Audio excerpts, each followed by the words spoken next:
to order the Austin City Planning Zoning Commission meeting for Tuesday, October 10th, 2023. You should all got the minutes from our last meeting,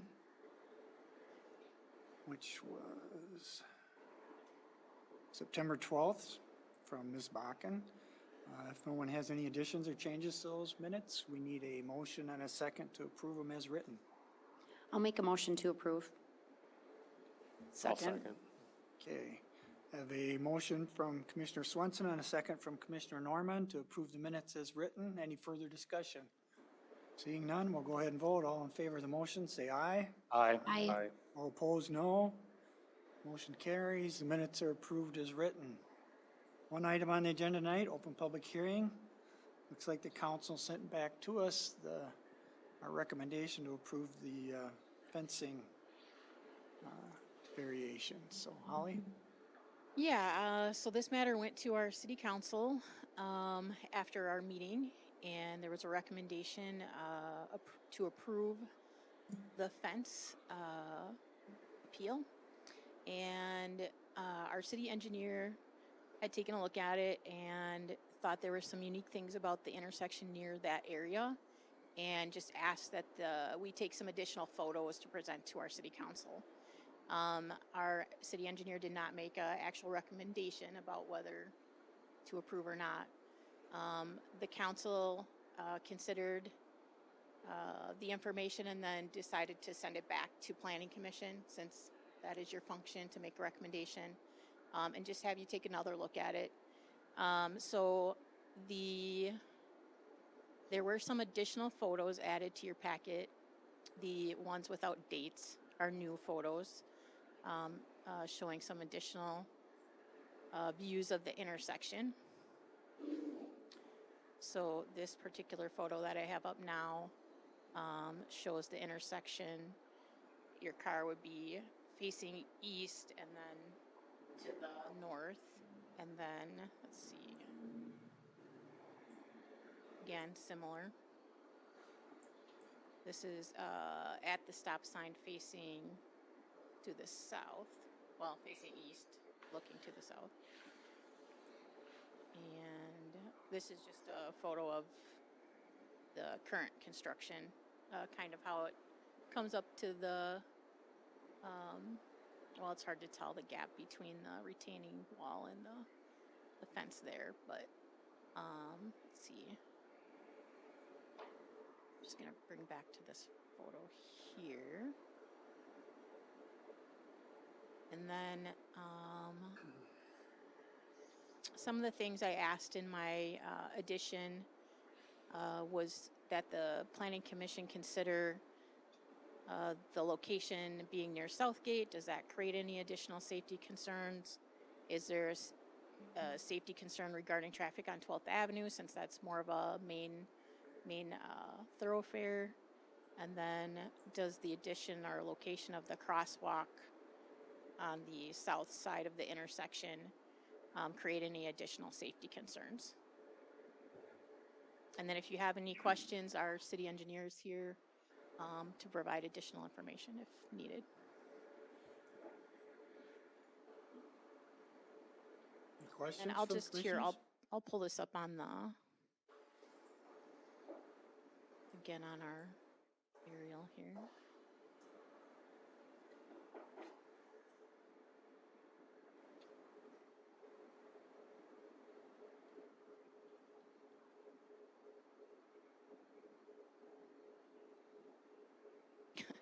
My So the actual, laptop's a little slow here, but the school crosswalk is actually to the south of that place, correct? yes, it is. Yeah. You can kind of see it right here on the aerial. And I can zoom in or zoom out if you want to look at anything in particular. And this is Southgate over here. 12th Street and 19th Avenue.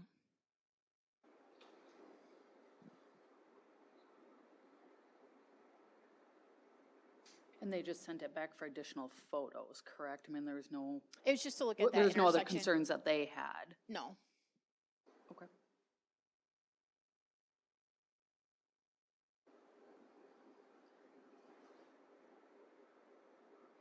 other questions? No, and then I would just add that the planning commission can approve with conditions, or deny. One thing I would probably add that we didn't talk about at our last meeting is that there probably shouldn't be any additional landscaping over here that would provide any further obstruction, like anything of height. I mean, they could do something at ground level, but It certainly appears that the pine tree to the south is more restrictive than the fence to the north at that intersection. If you look at those pictures. Especially where that crossing is there, yeah. You're right. I think, let me pull those up again. I think this one is the view from this, if you stopped at the stop sign. I think this is as well. This is if you pulled up a little bit. Mhm. And then this is your view from the stop sign to the south. So if you pulled up a little bit to look around the pine tree, this is kind of more your view. But if you stopped right at the stop sign, you would have more the, a little less distance here. We do have in the front yard, we require, like right at the intersection, we do require a 15-foot triangle, but that would be pretty small. And then just, we deal with the potential obstruction by requiring that 12.5-foot setback, and then the height of the fence can be variable, or whether it's a chain link or a privacy fence makes a difference. So, some of those factors are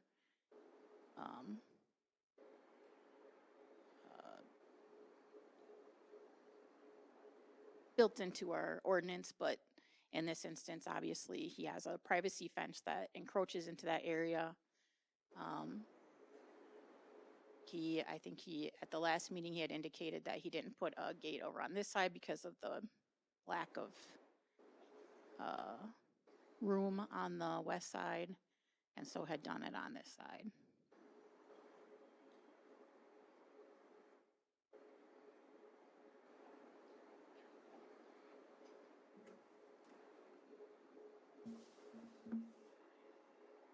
Any other questions from the commissioners? No.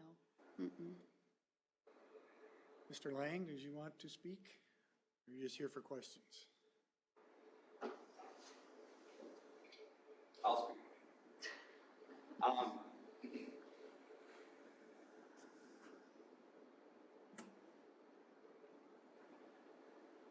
On the bottom.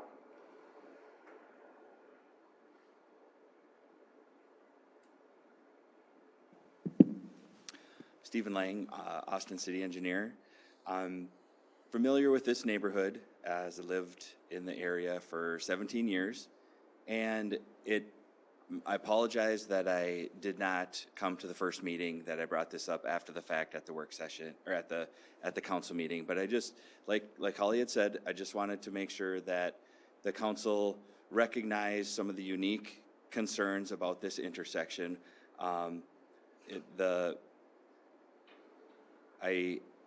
I understand there is a reason that we have this variance process, but also wanted to emphasize that from a transportation standpoint, this also is the primary reason why we have the 12.5-foot setback. When we have an intersection like this where you have a state highway, a primary access route in 19th Avenue that leads to an elementary school. There are probably 3 routes that lead to Southgate, but this is the heaviest use route of all 3 of them. Recently, there was outreach from the crossing guard that works this crossing, and the police department that encouraged the city to install the rapid flashing beacons. So all of those 3 things lend themselves toward ensuring that there's good visibility at this intersection.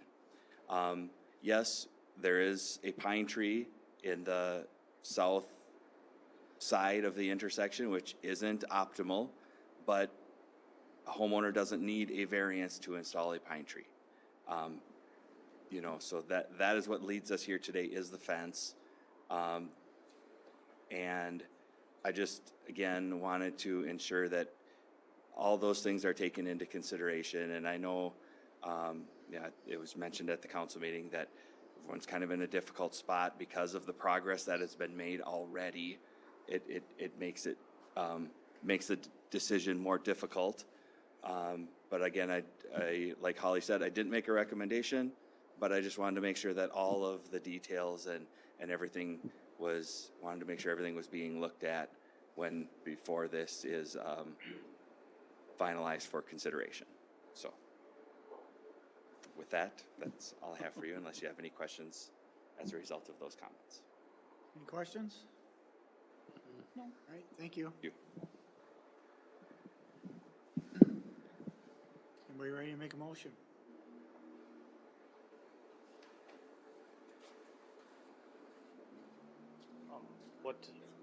What would be needed to be stated in this motion? We Same as had the a, last one, well, we unless had a, you've changed your mind. well, we had, it was kind of it had approval as is, and we had added that, Let me look at the minutes, because we have the, do with the height requirements too. Well, it was a two-parter and Yeah. covered two things, both the height of the fence as well as the setback. That was the only thing unique about the motion, but. Now, are you saying we need to add a third item as well for landscaping? yeah, you could make that recommendation. And I guess you should probably also make a finding as to whether it is an obstruction, safety issue or not in your, yes. In this instance, because it came back specifically on that issue. Or if it is a visual obstruction that would, I guess, prevent a recommendation in favor or something like that. Is there a rule in the city of Austin when it comes to landscaping near intersections? There is, but it would be, it probably wouldn't be that far back. I'd have to look again, but yeah, there is if anything does cause an actual, like that tree, we could have that removed, I think, technically.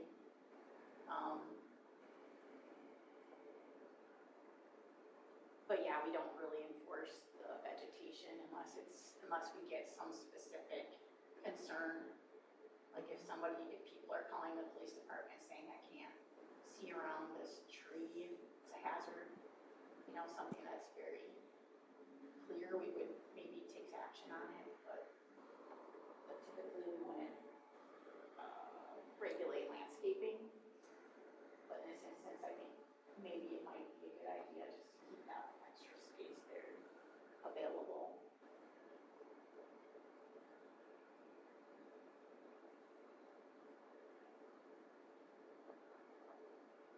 And it's hard to know, I mean, in that case, if somebody did plant something there, we could easily say it's a violation of your variance or your fence appeal. You have to remove it versus trying to argue about whether it really is a problem or not. So can you pull up that picture quick, Holly? Looking to the north? Sure.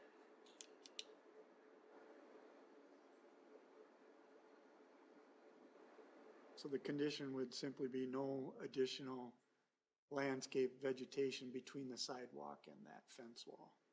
The retaining wall, yeah. Yep, that sounds good.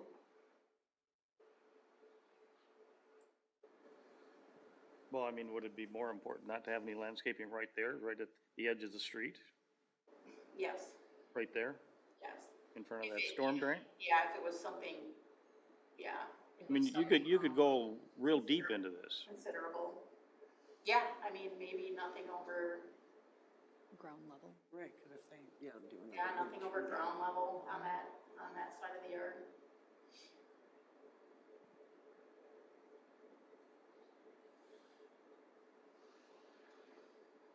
I think one of the reasons that the council sent it back is that your minutes for the meeting state that there is no visibility, safety, or plowing issue. That's a quote. And of course, all this additional information wasn't presented to you when those comments were made. And the council felt you were the best place to review, analyze that, and bring back a recommendation. They didn't want to adopt your recommendation thinking that you weren't fully informed. They also didn't want to overrule your recommendation without giving you a chance to look at it. So I think you're hitting it exactly where you need to as far as what you might consider and what you might do tonight.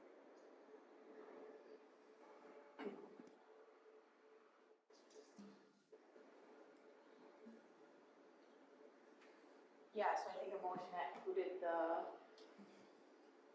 request for the setback, the height, and then any other conditions. So the height and the setback would just be the appeal part. And then that would either be approved or denied. And then if you decided to do something with regard to vegetation, that would be a condition of approval. If you just denied it, then it doesn't matter.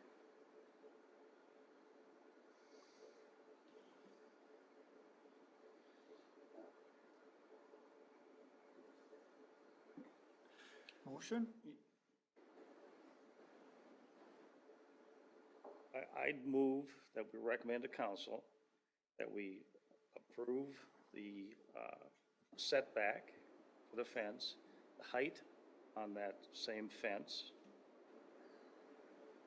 I'm not sure if I have to add something that says with conditions on landscaping.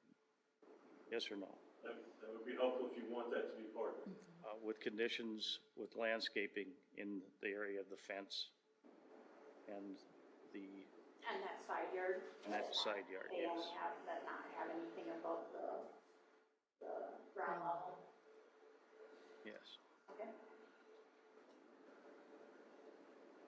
Okay, second? I second. Before you take a vote, I just want to state for the record, make sure everyone understands the condition so that we get it in the minutes and we can properly communicate it to the landowner. The condition is no landscaping in the side yard outside of the fence perimeter. So that would include the side yard between the front of the house and the corner.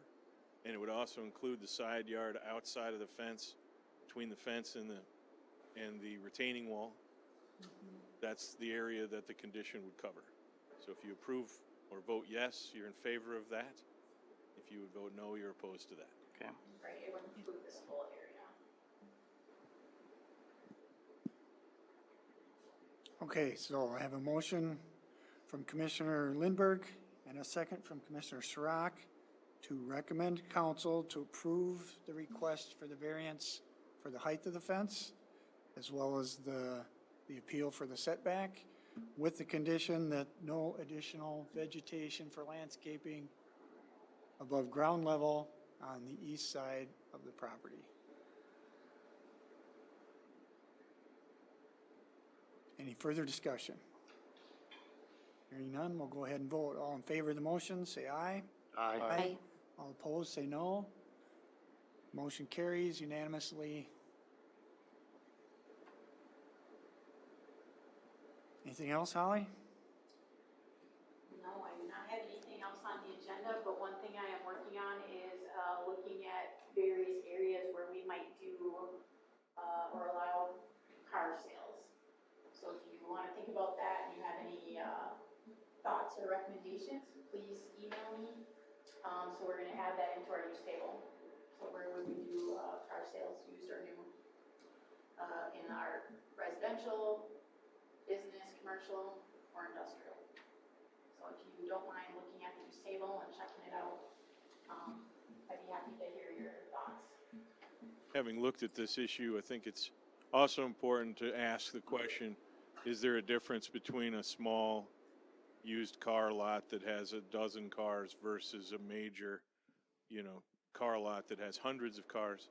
In the past, we've regulated all car lots the same, but in practicality, there's been sort of these two tiers. And in the past, we created a category for big box stores so that really big stores could be treated differently than sort of smaller business stores. And so does any of that logic apply to a car dealership and its location? It's questions like that that I think we need a lot of guidance on in cleaning up where we should have that kind of use throughout the community. In the past, it's because we are always thinking of big car lots.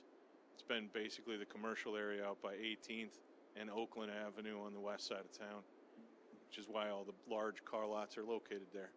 But as you drive around, you see the used car lots that have sort of occupied various small lots here and there, and we've struggled with that over the years. Yeah, I can't remember what the, what Minnesota limits. I think might be less than 15 or something, or 10 sales a year. Might be even smaller than that before you have to get a dealer's license. Over 5. Is it over 5? Okay, Over yeah, 5. so it's a pretty small number. So there are some places that want to sell, maybe a dozen cars a year or something like that. And then some places also don't necessarily plan on having a display. They might just have online sales. So, not to interrupt, but so the state actually comes and inspects that also, Yes, yes. where The you have to have a area where- bathroom, So I've had somebody ask me to sign an application for them in an area where it's not allowed. And they were trying to make the argument that it's just online sales, but their application has a line that says, it's allowed, it's zoned, the area where you want to do this is zoned for this automotive. use. And so I'm like, I can't sign anything like that without it actually being allowed. So I can't. So we don't have that necessarily. That was one area that kind of got looked over, or overlooked, I should say, when we were doing our revamp of our zoning code. So yeah, used cars, new cars, small, big, online, customer oriented. Just if you have any thoughts on it, would appreciate your time. Is that like a situation where if we designate a certain area for that changes what the zoning code is? I know we've had an issue come up before with a car dealership that if we approve it or approved it, any sort of business could go in there. We're just dealing with just like car lots or small car Yep, just dealerships. cars. Yep. Yeah. I mean, we can allow them as outdoor sales or retail. It could fall under that more broad category, but we think it should probably be addressed specifically. All right, thank you. I have nothing else. Any business from the commissioners? Anything else? A motion and a second to adjourn. I'll make a motion to adjourn. Second. A motion from Commissioner Swenson and a second from Commissioner Norman to adjourn. Any further discussion? Go ahead and vote. All in favor, say aye. Aye. Aye. Opposed, no. Motion carries. We're adjourned.